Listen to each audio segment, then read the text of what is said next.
My dreams ran wild in my head, making my physical body toss and turn uncontrollably. One particularly violent vision made me jerk slightly too far to the edge of the bed, and I smacked my head square on the corner of the bedside table. Ow! My head spun around madly, adrenaline pumping through my body, putting me in full flight or fight mode. I quickly realized that the only foe to be seen was the bedside table. We meet again, my greatest enemy. I jabbed at the bedside table in jest, disturbing the pocket watch and causing a strobing green light to lurch around the dim room. The watch! I shot out of the bed faster than I ever moved before and took the watch in hand. It bathed my singlet, shirt, and shorts in light, and wonder dawned across its dimly lit features. The lights are green, the lights are green! No. We'll be back. I didn't yet have a good enough reason for me to press the button. My back wasn't hard enough up against the wall just yet. Glaring at the watch for making my mind so tumultuous, I knew I had to make a choice sometime. A quick glance at my tablet told me there were two people who were awake. The captain was pacing up and down the bridge, and Katashi in the kitchen. It was the easiest decision I made up to this point.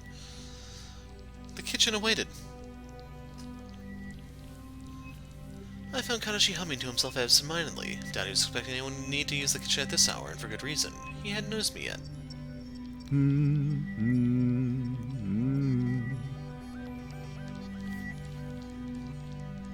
Why are you awake at this hour? Katashi leaped straight into the air, looking like he was about to clear the table. He staggered, holding his chest. Oh, you'll be the death of me. You know it. Not yet. Don't be so sure. I am. Katashi struggled to catch his breath, looking very faint. Let me guess. If you were trying to kill me, then I would know about it. No. I shook my head, pleading innocence. I would never try to kill you. That's so sweet. I don't try. I would have already succeeded. Katashi's eyebrows shot towards the ceiling, interest clearly roused. Oh, you claimed that you could kill me without me ever seeing it coming. If this morning has taught me anything, absolutely yes. Katashi huffed audibly. Okay, so tell me, why are you awake this early? I fought my bedside table in an epic clash. Did you win? I leaned forward, showing off the raised bump on my head. I guess that answers my question. Katashi's laughter quickly faded. Seriously, are you okay though? You don't have a concussion or anything, do you? I don't think so. I was a bit woozy just after, but... Woozy? That sounds just like a concussion. Seriously, I'm fine. I'm going to wake Nicholas immediately. Katashi was halfway out of the kitchen before I managed to catch him and haul him back in by his shirt sleeve. Please don't. And why not?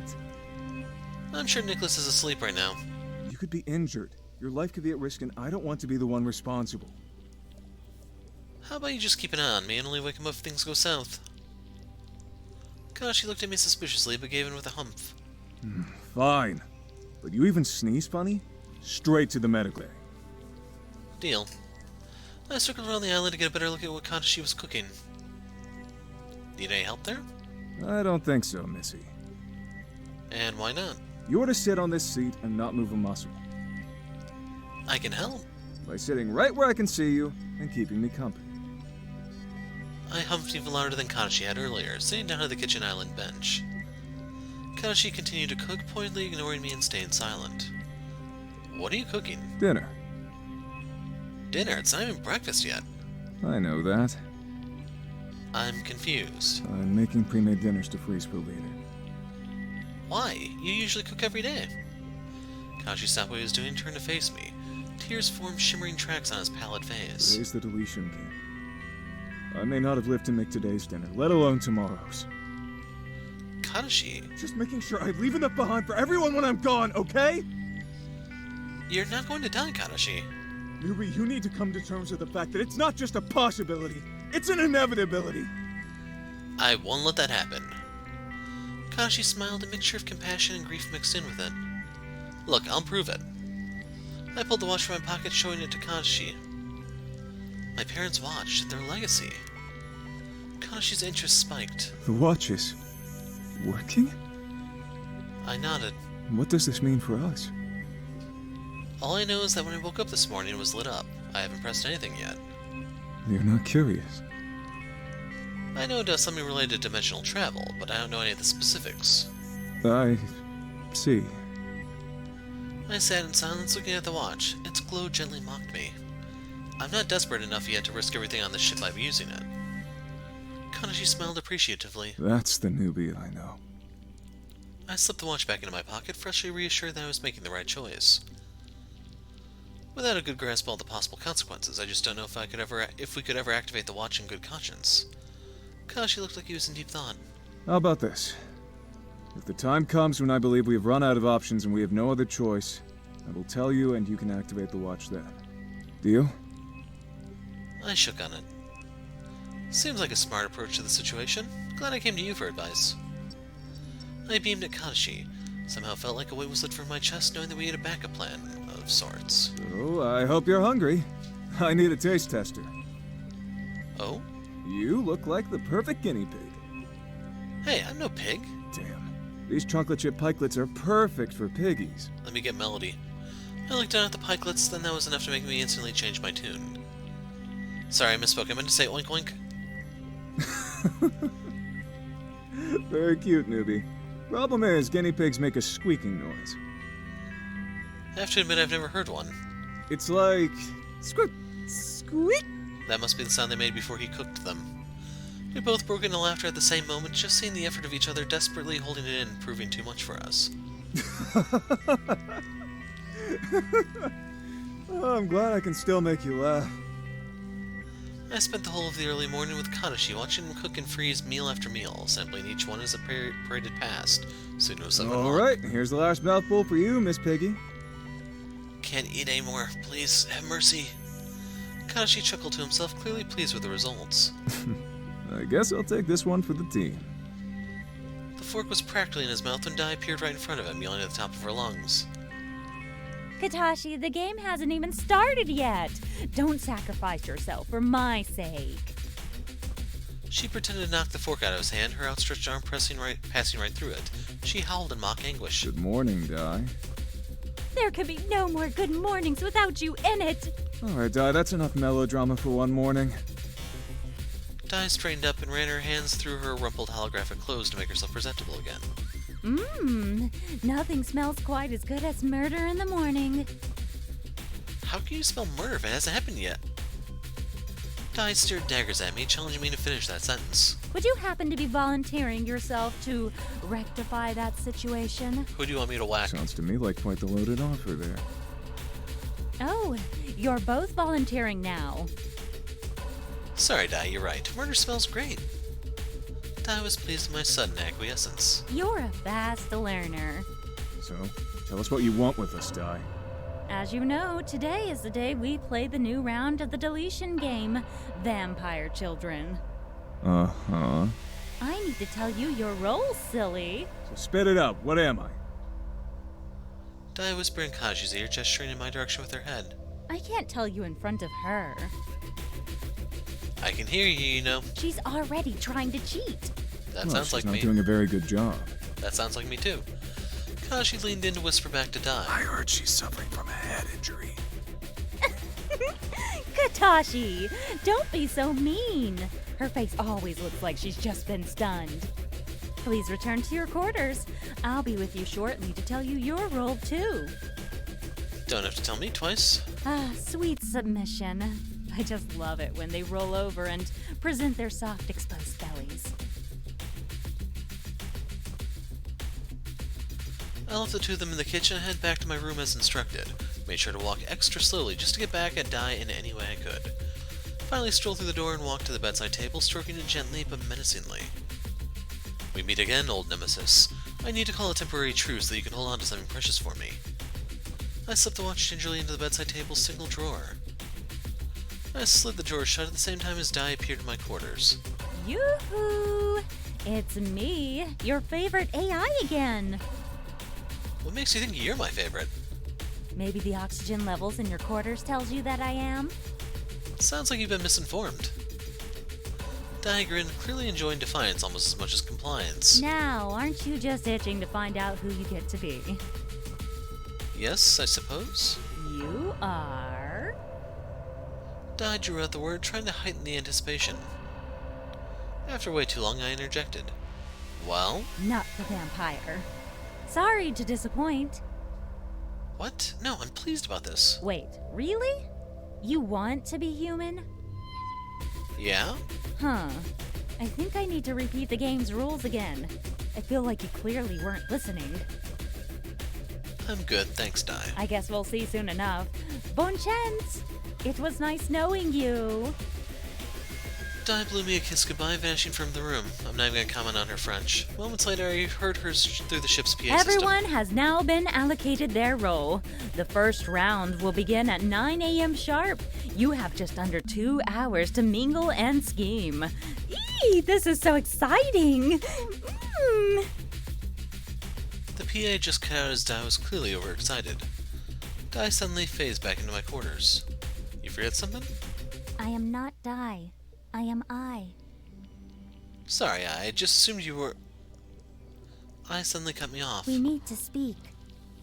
I do not have long. Come to the server room. I zapped out of my quarters, leaving me quite confused. Never have heard her sound quite so human. She seemed worried, a side of her I hadn't seen before. Looked at my tablet to locate the server room. Never been there. Wasn't long that I had the location. I made my way there. So this is all stuff we've seen before. When I arrived, I was already staying at attention awaiting my arrival. I must make this quick. Dai is brute-forcing rogue codes and functions.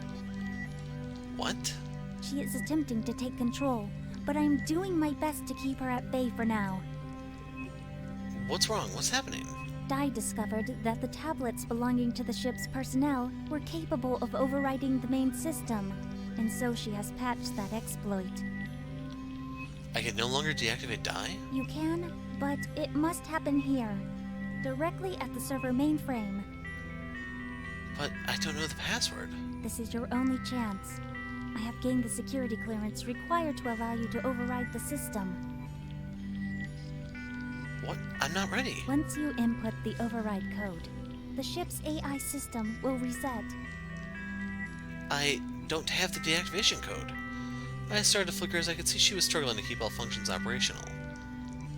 I saw the screen burst to life at the back of the server room, opening into a password input screen. I subsequently disappeared, her voice ringing out through the PA. You always had it. That override code. The terminal keyword is case sensitive, please enter lowercase. We don't know. I just don't know. The screen suddenly shut off with the lights dimming in the entire server room. What?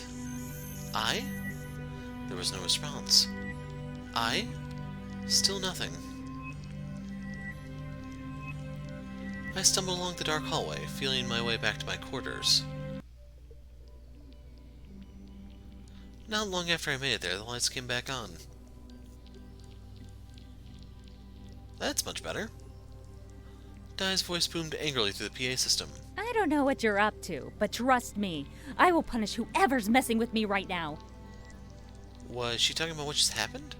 To start with, I'm gonna mess with you all now. I'm moving the game start time up. T-minus 5 minutes. Silence fell as I tried to grasp what had just happened. I no longer had time to speak with the crew concerning game strategy now. Katashi woke me from my internal monologue by almost breaking down my door. Newbie, let me in! I ran to the door and let him in. He had obviously sprinted all the way here. The... Watch. What? I'm not... the vampire. Katashi, take a moment. I can't understand you like that. Katashi stood there for a few moments, barely catching his breath before proceeding. I'm not the vampire.